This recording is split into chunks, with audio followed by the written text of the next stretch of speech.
కమలాపురం నియోజకవర్గంలో దాదాపుగా ఎలక్షన్స్ పీస్ఫుల్గా స్మూత్గా జరిగినాయి.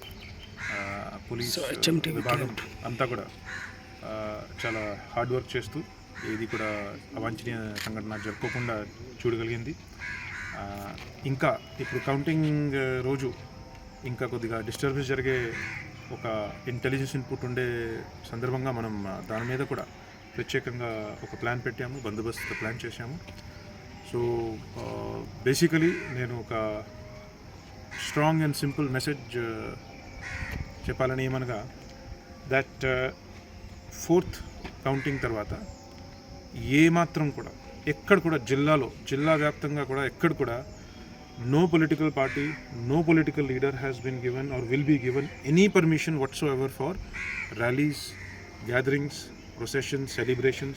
ఇటువంటి పర్మిషన్స్ ఏమి ఉండదు. స్ట్రిక్ట్లీ 144 సెక్షన్ అమల్లో ఉంటుంది. Strict curfew will be imposed everywhere, including party offices, including main gathering places. అదే క్రమంలో కొంతమంది మీద ఖచ్చితంగా మనం ఇప్పటి నుంచి ఐడెంటిఫై చేసి కొంతమంది మీద హౌస్ డిటెన్షన్, కొంతమంది మీద ఎక్స్టర్న్మెంట్స్ కూడా అవుతాయి.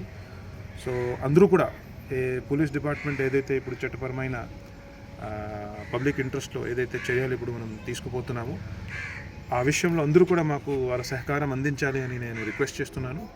అదేవిధంగా ఎక్కడ కూడా ఈ అల్లరికి కానీ డిస్టర్బెన్స్కి కానీ పబ్లిక్ పీస్ని డిస్టర్బ్ చేసే విధంగా యాక్టివిటీస్కి పాల్పడితే మనం దానిని అవసరంని తగ్గట్టుగా బలం యూజ్ చేయడానికి కూడా సిద్ధంగా ఉన్నాను. Thank you.